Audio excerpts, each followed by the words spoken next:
about being better than another doctor. It's not about replacing your favorite doctor or any procedure or any drug. It's just about adding another branch to someone's healthcare team that could influence their quality of life. That's what I want a viewer like yours to take away from this. This is really about quality of life. And drugs and medicine will never fix lifestyle imbalances that led people to take medicine for that, you know? And that's where chiropractic shows up big, huge, which I'll get into now, the benefits. When someone's getting adjusted, whether it's in the early, 1900s or they're getting adjusted today, the benefits remain the same. The thing is, what I want people to understand, if I could take you through steps, okay, so we don't fluff it, is that our spine, our backbone, isn't just an organ or a structure that's holding us upright. It mechanically moves. And when it moves, it's sending information to our brain and to a system in the body called our central nervous system. It's the ultimate software in the body. I look at the spine personally as the hardware. It's like the casing on our phone. It's protecting the software on the inside. Now, when our spine isn't in the best position or it's not moving the way it should, I use an analogy like a sliding door. The door should always slide and glide, right? But when it's older, when there's debris in the tracks, it's kind of sticky in the way it moves. It doesn't move very well. Still does the job, it just doesn't do it as well. And that's the day-to-day micros I was talking about earlier, Sheikh. So I'll connect those dots. It's every day of Sheikh and all of the people out there, the mothers like Sarah and Niamat and you, that we're looking down and we're working hard, and we're working hard on a backbone that isn't moving as well as it should. Now, what that does for us is it creates a cascade or a domino effect where the body then starts to create more stiffness around the area as a walling off mechanism or protection. The word for that is called scar tissue or adhesions or fibrosis. Now, when that happens, it also further limits mobility in the joint. So it's like, because we became stiff from repetitive movements, we then became stiffer from the body's reaction to that. Ultimately, this leads to inflammation. Inflammation is driving pain, but it also affects other things. It's never just one thing. You know, with the body, it's multiple things. It's always multifactorial. So I'm inflamed, low-grade inflammation. Now I start to get less circulation. So now my tissue that I'm using all the time, it's not getting good blood supply because my spine is stressed, my joints are jammed, and my body is inflamed. You see how that works? Yes, yes. When you mention that, it brings me back to something I told you when I came to get adjusted by you, and I'm just smiling. Tell me.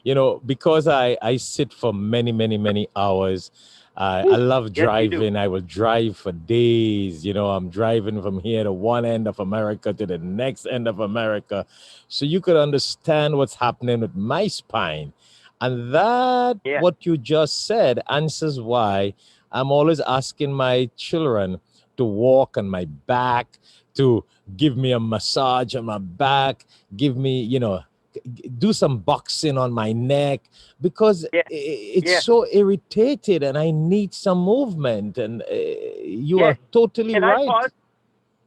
Can I pause there for a second? Yes. Because you're hitting, I want to really make sure, I want people to know, like, I'm not forbidding that because there's all these little, like stereotypes or comments that happen with like, oh, chiropractors say this and that. Innately, guys and shakes, you want someone to twist your back, to walk on your back, Yeah. to use your back like a punching bag, because innately, internally, your body wants the release. It's trying to open up. It doesn't care how it gets it. I care how it gets it. But your body's like, just do something to free up my software, please, to get the blood flowing again. Make sense? Mm-hmm. Mm-hmm. So that's why people and your listeners, they're probably cracking their own necks and backs. They're twisting. They're asking people to walk on their back. And you know what? It's it's not the worst thing in the world. Obviously, you don't want to be cracking your neck and back all the time, but it should be a call to action that what's really going on is that's a check engine light for your back is not functioning right. Your joints are jammed and they need to be moved. Now, to elaborate on what I was saying, because I said, okay, your joints get stiff and they don't move good. And when the body doesn't move good, it says, okay, something's wrong. So it starts a process. That process leads to inflammation and it affects things like circulation, right? But what's the next thing that happens? Because when we adjust, what is it actually even doing that's different than someone walking on your back or someone putting a needle in your skin or massaging you? And by the way, I'm not negative on any of that, but I do want to separate and create some clarity on what's the difference between me adjusting someone's spine and someone getting walked on or a needle in their muscle or a massage in their soft tissue or their muscle. Nothing adjusts and moves the joint like an adjustment. They've tested it over and over again. They've studied it. The brightest minds, the scientists, all the clinicians. It might not be popular right now, in the mainstream media, but it will continue to push through and persist and see the light of day, just like chiropractic has from the years when we were thrown in jail for adjusting people and just trying to help. The adjustment sets off the deepest level of positive input into the central nervous system, into our software, deeper than anything else. They've tested it against massage. They've tested it against acupuncture, and nothing shows up better and bigger and has a deeper chemical reaction in the body than an adjustment. Not to compare the two, because I love them all.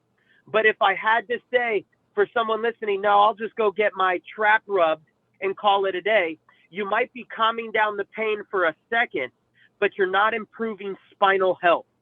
And if I take that to teeth, it's no different than me saying, you know what, my tooth is killing me. What I'll do is I'll put some tea tree oil on it, maybe a little clove oil to numb it. Hey, maybe I'll even rinse with some tequila or some whiskey to numb it, because there's all types of things out there, but it doesn't address the health of the gum in the tooth, right? Truly. I could even put a mouth guard on and cover it, but it does not address the roots. And chiropractic adjustments maintain healthy spinal movement and alignment, which when done consistently compounds in a way that shows up way bigger for people than just a relaxed trap muscle, or a stiff neck. And that's where I try to take people is enjoy the journey, make it a part of your lifestyle. Let's get away from just making it a natural Advil. Let's turn this into a multivitamin. Let's enjoy, I look at, like, for example, a mom caring for a child, and if she's listening right now, she knows what it's like carrying the child all day, serving the child, dressing the child, changing the child.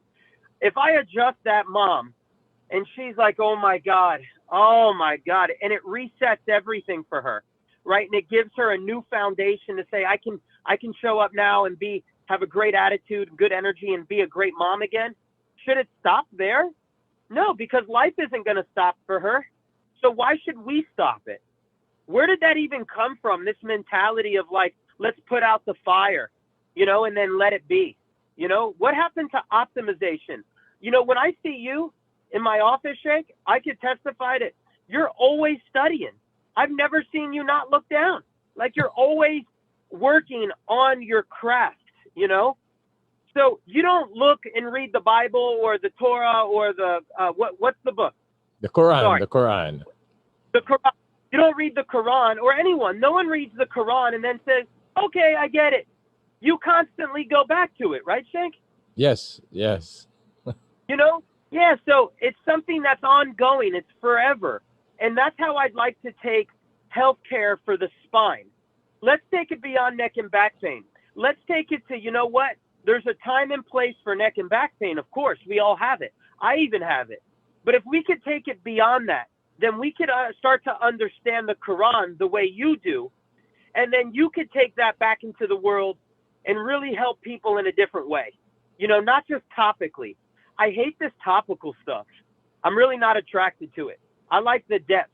I like relationships. I got a big heart. That's why I like to serve so many people. I'm not happy with 10 people. I want to serve as many people as I can. I'm an interaction guy. I like realize transactions. that you are really so